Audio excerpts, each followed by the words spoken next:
Hello दोस्तों, आइए फटाफट हम सभी लोग ग्लोब के बारे में पढ़ लेते हैं। पहले वीडियो आप सभी लोगों को सौर मंडल पे मिल चुकी है। सेकंड वीडियो मैंने ग्लोब पे बनाई। आइए फटाफट देख लेते हैं। ये क्लास 6 की एनसीईआरटी बुक है, तो मैं सोची कि आप सभी लोगों को मैं एनसीईआरटी बुक से डायरेक्ट कवर कराऊंगी जो सीटेट में पेपर में क्वेश्चन आते हैं। तो आइए फटाफट पढ़ लेते हैं। जैसे कि ये यहाँ पे है ग्लोब, अक्षांश एवं देशांतर। तो जैसे कि पिछले अध्याय में आप पढ़ चुके हैं, हमारी पृथ्वी गोलाकार नहीं है।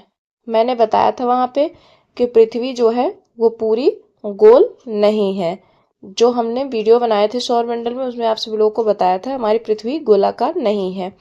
यह उत्तर एवं दक्षिण ध्रुवों पर थोड़ी चपटी तथा मध्य में थोड़ी उभरी हुई है। जैसे कि यहाँ पे देख लीजिए, ये जो ग्लोब बना है यहाँ पे है, ये उत्तरी साइड में जो है ऐसे चपटी हुई है, तो इसके दक्षिणी साइड में भी इस तरह से चपटी हुई है। क्या आप कल्पना कर सकते हैं कि ये कैसी दिखती है? इस संबंध में जानकारी प्राप्त करने के लिए आप अपनी कक्षा में सावधानी पूर्वक ग्लोब को देखिए। आइए देख लेते हैं। देखते हैं कि ग्लोब पृथ्वी का लघु रूप में एक वास्तविक प्रतिरूप है। जो हमारी पृथ्वी दिखती है इतनी बड़ी सी, वो ग्लोब उसका एक छोटा रूप है।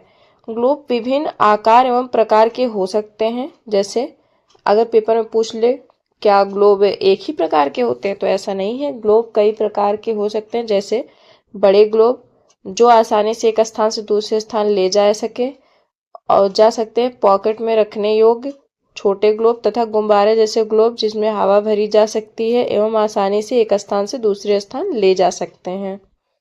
उसके बाद देख लेते हैं कि ग्लोब स्थिर नहीं होते। इसे उसी प्रकार घुमाया जा सकता है जैसे कुम्हार का पहिया या लट्टू। ग्लोब पर देशों, महाद्वीपों एवं महासागरों को उनके सही आकार में दिखाया जाता है। पृथ्वी के समान किसी गोले पर किसी बिंदु की स्थिति का वर्णन करना कठिन है। अब यह प्रश्न उठता है कि इस पर किसी स्थान की स्थिति कैसे बताई जा सकती है। इसके लिए हमें कुछ बिंदुओं एवं रेखाओं के संदर्भ की आवश्यकता है। देख लेते हैं। ये जो मैंने पॉइंट हाईलाइट किया है, ये मोस्ट इम्पॉर्टेंट है, इसलिए मैंने हाईलाइट कर दिया। जैसे कि आप देखेंगे कि एक सुई ग्लोब में झुकी हुई अवस्था में स्थित है होती है, जिसे अक्ष कहते हैं। जैसे कि ये अपना ग्लोब हो जाता है, तो ये जो ऐसे होता है सुई की तरह, ये इसे अक्ष कहते हैं, कहा जाता है। ग्लोब पर वे दो बिंदु जिनसे होकर सुई गुजरती है, उत्तर तथा दक्षिण है। यहाँ से होकर के यहाँ तक गुजरती है, तो ये उत्तर हो गया इसका, ये दक्षिण हो गया। ये नॉर्थ है, ये साउथ, यानी उत्तर और दक्षिण। ग्लोब को इस सुई के चारों ओर पृथ्वी की भांति पश्चिम से पूर्व की ओर घुमाया जाता है। ग्लोब को पश्चिम से पूर्व की ओर घुमाया जाता है। लेकिन याद रखें, इन दोनों में एक अंतर है। पृथ्वी पर वास्तव में ऐसी कोई सुई नहीं होती है, कोई सुई नहीं होती है। ग्लोब पर वे दो बिंदु जिनसे होकर सुई गुजरती है, उत्तर तथा दक्षिण, पृथ्वी की भांति ये हो गया है। लेकिन याद रखें कि इन दोनों के एक अंतर है। पृथ्वी पर वास्तव में कोई सुई नहीं होती, ये अपने अक्ष पर चारों ओर घूमती है, जो एक काल्पनिक रेखा है। एक अन्य काल्पनिक रेखा दो ग्लोब को दो बराबर भागों में बांटती है। जैसे कि ये है ग्लोब, इसको एक अन्य काल्पनिक रेखा ग्लोब को दो बराबर भागों में बांटती है। जैसे कि ये उत्तरी गोलार्ध, ये दक्षिणी गोलार्ध। तो ये जो काल्पनिक रेखा है, ये हमारी विषुवत रेखा है, 0 अंश विषुवत रेखा है। जैसे कि यहाँ दिया गया है, इसे विषुवत रेखा कहा जाता है, या फिर इसे भूमध्य रेखा भी कह सकते हैं। भूमध्य रेखा भी कह सकते हैं। पृथ्वी के उत्तर में स्थित आगे भाग को उत्तरी गोलार्ध, जैसे कि भी मैंने बताया, जैसे ये है यहाँ भूमध्य रेखा, ये उत्तरी गोलार्ध, ये दक्षिणी गोलार्ध कहा जाता है। ये दो मतलब दोनों को आधे मतलब आधा आधा करके बांटती है। ये दोनों बराबर भागों का आधे भाग होते हैं। इस प्रकार विषुवत वृत्त पृथ्वी पर एक काल्पनिक वृत्त बनाती है एवं यह पृथ्वी पर विभिन्न स्थानों की स्थिति बताने का सबसे महत्वपूर्ण संदर्भ बिंदु है। ध्यान रखिएगा। उसके बाद देख लेते, विषुवत वृत्त से ध्रुवों तक स्थित स्थिति समानांतर वृत्तों को अक्षांश रेखाएं कहते हैं। जैसे कि ये जो विषुवत रेखा हो गया, इससे ये जो है कटे हुए भाग हैं ये समानांतर हैं, जो इसको अक्षांश कहते हैं। अक्षांश रेखाओं के कारण या अक्षांश रेखाओं से हम जलवायु का निर्धारण करते हैं। जैसे कि दे देता है जो देशांतर होता है उससे हम टाइम का पता लगाते हैं, समय का, और जो ये अक्षांश है इससे हम जलवायु का पता लगाते हैं। तो दिया है अक्षांशों को अंश में मापा जाता है। उसके बाद विषुवत वृत्त शून्य अक्ष अक्षांश को दर्शाती है। जो विषुवत रेखा होती है वो 0 डिग्री या 0 अंश अक्षांश रेखा को दर्शाती है। उसके बाद देख लेते हैं कि ये विषुवत वृत्त से दोनों तरफ ध्रुवों के बीच की दूरी पृथ्वी के चारों ओर के 1/4 है, अतः इसका परिमाप होगा 360, यानी टोटल 360 का 1/4 यानी 90 अंश। इस प्रकार 90 अंश उत्तरी 90 अंश दक्षिणी को दर्शाता है। जैसे कि आप सभी लोगों को मैं बता देती हूँ सिंपल, जैसे कि जो हमारी भूमध्य रेखा, जैसे कि ये हमारी एक हमारा ग्लोब हो गया, ठीक। ये जो है ये भूमध्य रेखा है, बीचों बीच जो ये उत्तर और पश्चिम को मिला रहा है, उत्तर और पश्चिम की कोणीय दूरी को मिला रहा है, ये है भूमध्य रेखा, ठीक, ध्यान रखिएगा। उसके बाद जो हमारा अक्षांश है, अक्षांश रेखा जो है, जो भूमध्य है, ये भूमध्य से नॉर्थ और साउथ की जो उत्तरी और दक्षिणी कोणीय दूरी को अक्षांश रेखा कहते हैं, ध्यान रखिएगा। और जो ये भूमध्य रेखा है, यहाँ से ये जो उत्तर जाएगा, यहाँ 90 डिग्री का होगा, कोण बनेगा, और इधर 90 डिग्री का जो नॉर्थ साइड जाएगा, देखिए, यानी 90 अंश, इस प्रकार 90 अंश उत्तरी और 90 अंश दक्षिणी को दर्शाता है। ये टोटल 360 होता है। विषुवत रेखा से लेकर के नॉर्थ तक 90 अक्षांश रेखाएं हैं और ध्रुव तक, और जो ये विषुवत रेखा से लेकर के दक्षिण के जो ध्रुव है यहाँ तक 90 अक्षांश रेखाएं हैं। तो पूछ लेता है एग्जाम में, लेगा टोटल अक्षांश रेखा है। जैसे कि टोटल अक्षांश रेखा अगर पूछ लिया, अक्षांश रेखाओं की संख्या, पहले तो अक्षांश रेखाओं की संख्या बता देते। जैसे कि ये हमारा ग्लोब है, ठीक, ध्यान दीजिएगा, ये हमारे भूमध्य रेखा है, ठीक, भूमध्य रेखा है। उसके बाद भूमध्य रेखा है, भूमध्य रेखा पे ये एक है, एक यहाँ पे ये एक संख्या है, ठीक। इसके बाद 90 इधर हम मान लेते हैं, 90 इधर मान लेते हैं, ये है अक्षांश रेखा। तो 90 प्लस 90 प्लस 1, 180 प्लस 1 कितना हो जाएगा?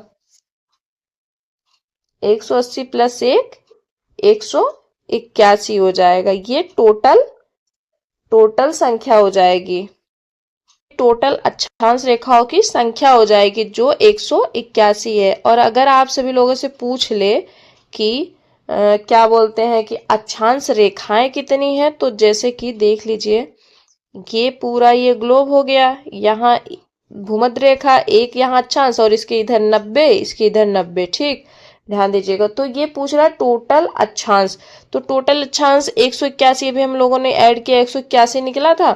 उसके बाद 2 जो होता है, जो ध्रुव का होता है, वहां पे नहीं काउंट किया जाता जब टोटल अक्षांश करते हैं। यहाँ पे जो ध्रुव को मिलाने वाली रेखा होती है, इसको 2 बार नहीं काउंट करते हैं, यहाँ और नॉर्थ और साउथ का। तो ये 2 इसमें से माइनस कर देते, तो कितना आ जाएगा? 179 आ जाएगा, ध्यान रखिएगा। उसके बाद आ जाते, देख लेते हैं, जैसे कि ये ग्लोब पे देख लीजिए आप सभी लोग, जलवायु के किस प्रकार से दर्शाया जाता है। ये अपना विषुवत रेखा हो गया। उसके बाद विषुवत रेखा के जस्ट ऊपर यहाँ तक 23.5 नॉर्थ और साउथ, यहाँ उष्णकटिबंधीय है जलवायु। उसके बाद यहाँ उत्तरी और यहाँ दक्षिणी, ये 66.5 तक जो है ये शीतोष्ण कटिबंधीय जलवायु है। उसके बाद ये शीत कटिबंध है, ध्रुव, उत्तरी ध्रुव और दक्षिणी ध्रुव पे शीत कटिबंध जलवायु है, ध्यान रखिएगा। ये मैप आप सभी लोग याद कर लीजिएगा। उसके बाद आ जाते हैं, अभी मैंने आप सभी लोगों को ग्लोब में दिखा दिया, तो यही है उत्तरी गोलार्ध में कर्क रेखा 23.5 अभी दिखाया था। जैसे कि ये है, ये भूमध्य रेखा, विषुवत रेखा है, या फिर इसे भूमध्य रेखा कह सकते हैं। ये जो 23.5 है इसे कर्क कहते हैं, और ये जो 23.5 साउथ में इसे मकर कहते हैं। उसके बाद इसके ऊपर जब जाएंगे नॉर्थ में, तो यहाँ पे 66.5 विषुवत वृत्त के उत्तर में ध्रुव, उसके बाद 66.5 विषुवत वृत्त के दक्षिण में ध्रुव, ध्यान रखिएगा। उसके बाद आ जाते देख ले पृथ्वी के ताप कटिबंध। पृथ्वी के ताप कटिबंध में देख लेते हैं, कर्क रेखा और मकर रेखा के बीच के सभी अक्षांशों पर सूर्य वर्ष में एक बार दोपहर में सिर के ठीक ऊपर होता है, इसलिए इस क्षेत्र में सबसे अधिक ऊष्मा प्राप्त होती तथा इसे उष्णकटिबंध कहते हैं। जैसे कि अभी हम ग्लोब आप सभी लोगों को दिखाए थे, रुकिए 1 मिनट दिखाते हैं। देखिए आप सभी लोग, ये जो हमारी विषुवत रेखा है, विषुवत रेखा है, यहाँ हमारा सूर्य है, ठीक, यहाँ हमारा सूर्य है। ये जो सूर्य की किरणें है ये विषुवत रेखा पे वर्ष भर सीधी एकदम पड़ती हैं। देखिए अगर यहाँ सूर्य है, जब यहाँ से अगर किरणें आएंगी तो कहाँ आएंगी, विषुवत रेखा पे, विषुवत रेखा पर बिल्कुल सीधी पड़ती है, तो इसीलिए इसे उष्ण कटिबंध कहते हैं। उष्ण कटिबंध इसलिए कहते हैं क्योंकि यहाँ पे सबसे ज्यादा बारिश यहीं पे होती है, विषुवत रेखा पे, यानी उष्ण कटिबंध। और सबसे ज्यादा सूर्य जब दिन भर इसी पे बना रहेगा, इसकी किरणें सीधी पड़ेंगी, तो सबसे ज्यादा गर्मी कहाँ पड़ेगी, यहीं पे पड़ेगी, सबसे ज्यादा गर्मी यहीं पे पड़ेगी। उसके बाद देख लेते हैं जो उत्तरी शीतोष्ण है, तो यहाँ पे हम लोग हैं, जो उत्तरी शीतोष्ण है यहाँ पे हम लोग हैं, ठीक। जैसे कि यहाँ पे जब यहाँ पूरी सीधी वर्ष भर पड़ती है, इसलिए आप सभी लोगों ने देखा होगा यहाँ के लोग बहुत ज्यादा काले होते हैं, बहुत ज्यादा काले। यहाँ पता है सबसे ज्यादा मतलब हरा भरा पेड़ पौधा यहीं पे पाया जाता है, इसलिए पाया जाता है क्योंकि यहाँ पे बारिश भी खूब होती है और सूर्य की किरणें भी लंबवत पड़ती है। उसके बाद ये जो सूर्य है इसकी किरणें थोड़ी तिरछी यहाँ पड़ती है, उत्तरी शीतोष्ण में, उत्तरी शीतोष्ण में पड़ती। तो यहाँ पे देखते हैं कि हम लोगों के यहाँ का मौसम, जो हम लोगों के यहाँ का मौसम है, यहाँ पे थोड़ी गर्मी भी पड़ जाती है, थोड़ी सर्दी भी पड़ जाती है, थोड़ी बारिश भी हो जाती है। मतलब यहाँ पे एक मौसम इस प्रकार से रहता है जहाँ पे मतलब सर्वाधिक जनसंख्या पाई जाती है, सर्वाधिक जनसंख्या निवास कर सकती है, क्योंकि यहाँ का मौसम ठीक है।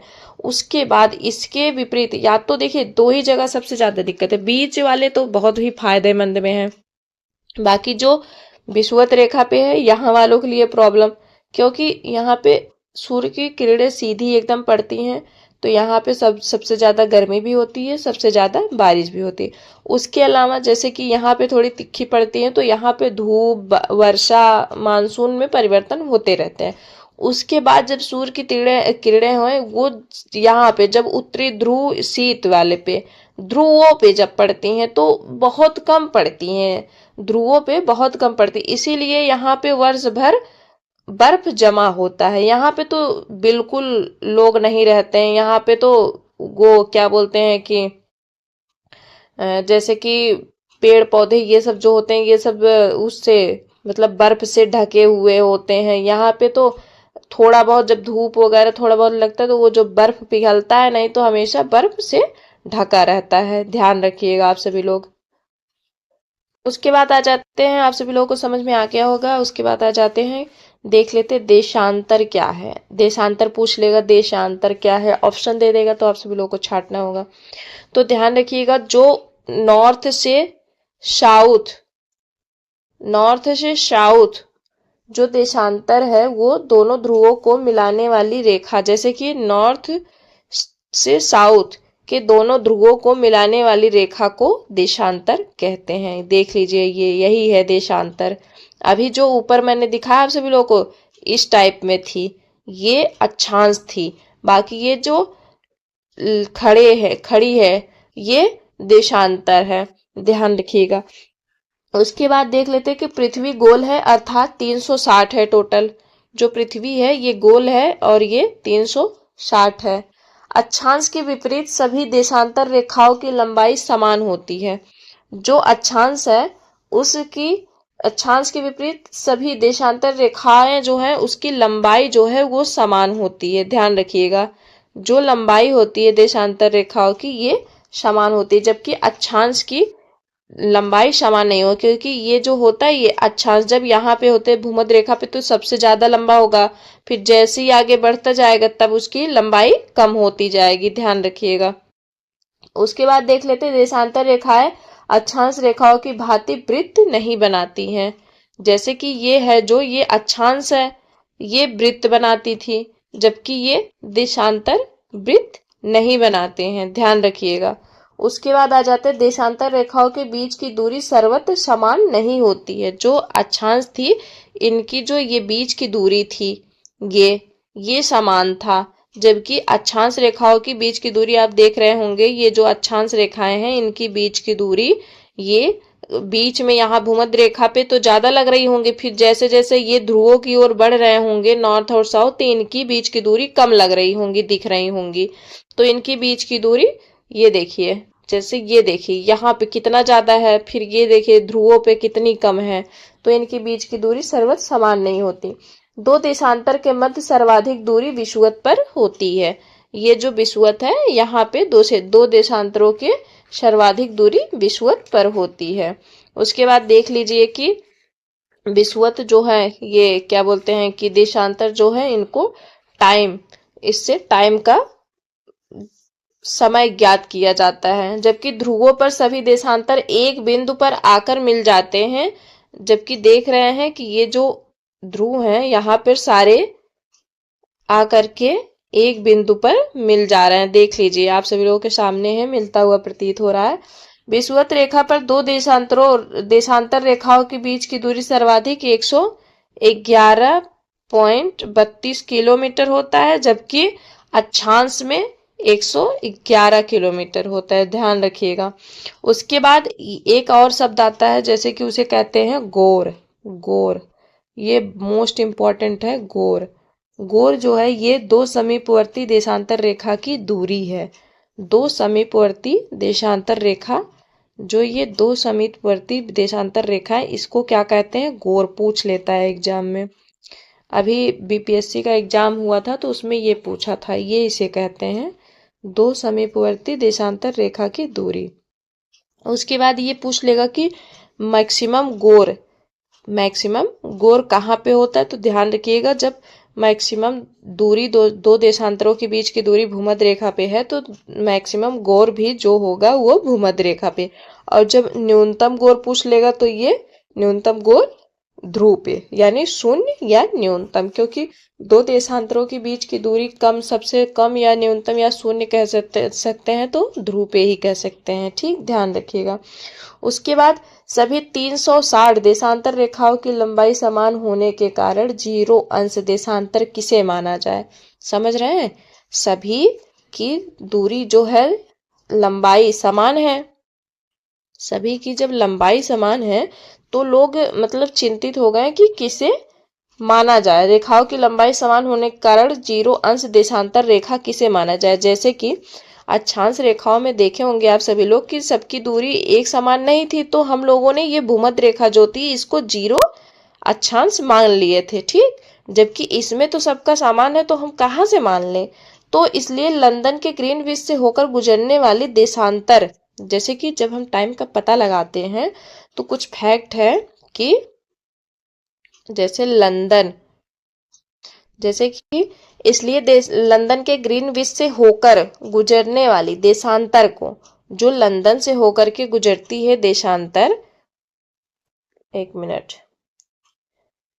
लंदन से होकर के गुजरने वाली देशांतर जो होती है, देशांतर रेखा,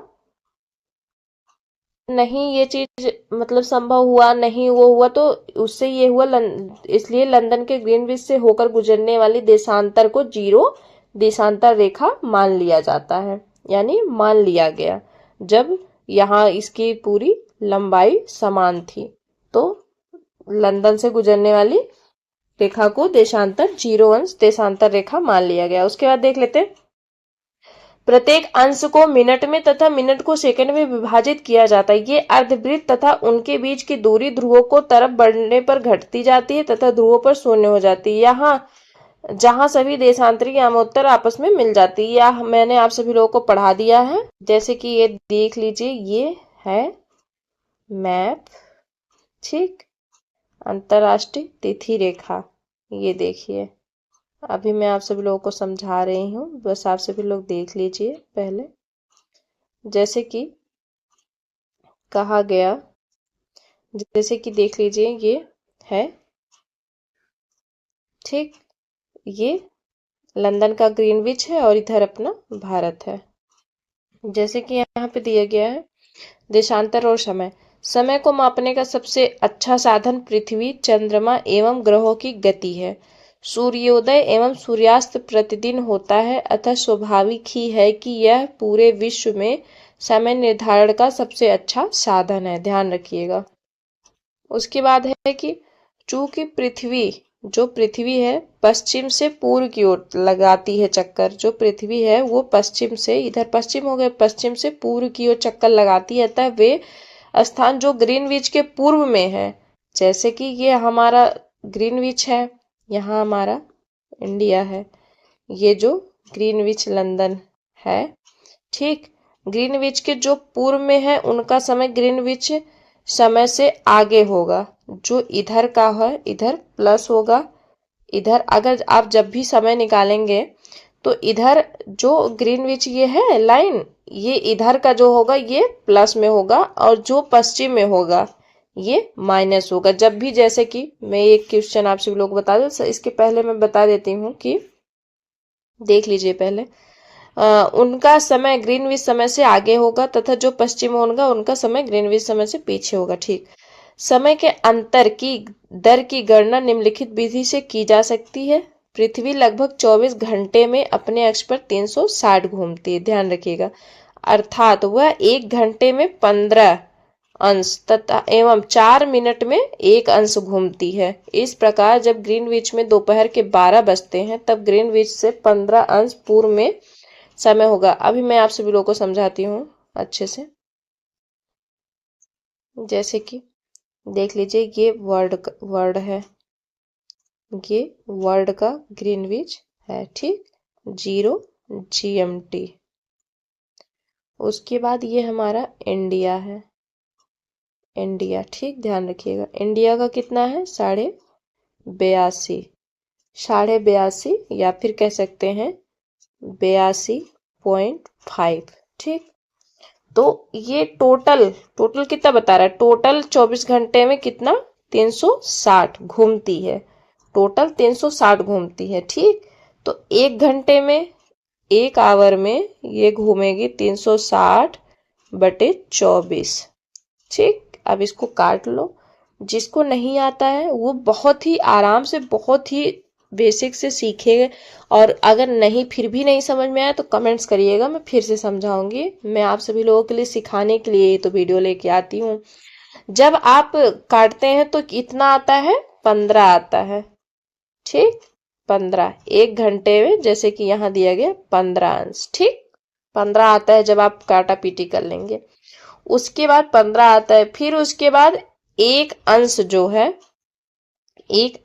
है, जैसे कि 15 आता है तो आप जब 30 मिनट में करेंगे तो ये 7.5 हो जाएगा, 7.5 हो जाएगा, यानी 15 मिनट में आप जब देखेंगे तो 60 मिनट हो जाएगा, ठीक। अब जब 60 मिनट है तो इसको हम डिवाइड करेंगे 60/15, 15 चौका 60, तो एक अंश में ये 4 मिनट घूमती है, ठीक, ध्यान रखिएगा। मेन तो यही है, एक अंश में 4 मिनट। उसके बाद आइए देख लेते हैं कि जैसे कि ये जो हमारा 82.5 था, 82.5 था इंडिया का, ये मिर्जापुर के यूपी से गुजरता है, ये भी ध्यान रखिएगा, ठीक। उसके बाद बता देते हैं कि जैसे कि एक क्वेश्चन, सबसे पहले तो ये बता देते हैं कि जब आप निकालेंगे, एक क्वेश्चन के थ्रू बता देते हैं, जब आप निकालेंगे, जैसे कि निकालेंगे GMT पे, जैसे उसने दे दिया कि पहले ये GMT है, GMT, ठीक। उसके बाद इसने दे दिया कि GMT 0 GMT है, इसने दे दिया कि GMT पे अगर 2 PM हो रहा है, GMT पे अगर 2 PM हो रहा है तो 60 ईस्ट यानी पूर्व, 60 अंश पूर्व कितना समय होगा, ठीक।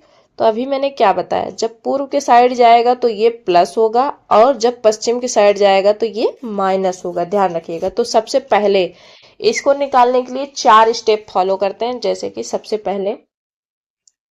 पहले होगा इसके गैप, यानी बीच की दूरी। तो इसके बीच की दूरी कुछ नहीं है, ये 60 ही है। अगर इधर भी कुछ दिया होता तो हम बीच की दूरी निकालते, ये 60 अंश हो गया। ठीक। उसके बाद हम सेकंड पे मिनट निकालते हैं। मिनट पे हम देख लेंगे, जब ये 60 है तो एक का कितने 4 मिनट था ना एक अंश का, तो हम 60 अंश का 4 मिनट से गुणा कर देंगे तो कितना हो जाएगा, 6×24, 6×24 240। ठीक। उसके बाद हम आवर निकालेंगे, घंटा। उसके बाद घंटा जब निकालेंगे तो घंटा क्या, 240 में 60 का भाग दे देंगे। उसके बाद 6×24, ठीक, 4 आवर आ जाएगा। अब सारा खेला यहीं से शुरू होता है। जैसे कि जब ये 4 आवर हो गया, 4 घंटा आ गया, 4 घंटा आ गया तो आप टोटल टाइम निकालिए। अब 4 घंटा आपके पास है, ये है इधर माइनस इधर प्लस, और यहाँ 60 ईस्ट पूछा था। 4 घंटा आपका आ गया तो आप देखिए कि इसने पूछा किधर है, इसने 60 ईस्ट पूर्व पूछा है। तो यहाँ पे क्या मैंने कहा था कि आप जब ईस्ट जाएगा तो आप प्लस करेंगे, जब वेस्ट को पूछेगा तब आप माइनस करेंगे। तो इसने पूछा है ईस्ट। ठीक। तो आपको दिया कितना था, 2 PM दिया था। ठीक, GMT पे। तो 2 PM जब दिया है, 2 PM दिया है, तो यहाँ पे इसने ईस्ट पूछा था, ईस्ट पूछा है तो हम जोड़ देंगे इसमें। तो जब जोड़ देंगे तो 4 घंटा जब जोड़ देंगे तो कितना हो जाएगा, कितना हो जाएगा, 6 PM हो जाएगा। ध्यान रखिएगा, ये है इसका लॉजिक। और ये बहुत ही आसान तरीके से आप सभी लोग सीख लेंगे। बाकी अच्छे से वीडियो को देखेंगे, वॉच करेंगे तो आप सभी लोग को बहुत अच्छे से पता चलेगा। उसके बाद आ जाते देख लेते हैं, यहाँ पे ये दिया है जो मैंने अभी आप सभी लोगों को समझाया है, देख लीजिए। वहां पे दे देता है निकालने के लिए या फिर पूछ लेता है, तो जैसे मैंने बताया था वैसे उस तरह से निकालेंगे तो समझ में आएगा। बाकी ज़्यादा इधर उधर भागेंगे तो नहीं समझ में आएगा। और सबसे बड़ी बात यह है कि आप अगर कहीं एक जगह से पढ़ रहे हैं तो वहीं से पढ़िए, क्योंकि बहुत जगह भागने से बस मूड आप अपना खराब करेंगे, और रही बात ये होता है कि समय बर्बाद करेंगे, बाकी समझ में कुछ नहीं आता है। बाकी आज की वीडियो यहीं पे एंड करते हैं। वीडियो कैसी लगी लाइक शेयर सब्सक्राइब करके जरूर बताइएगा। मिलेंगे अब नेक्स्ट वीडियो में।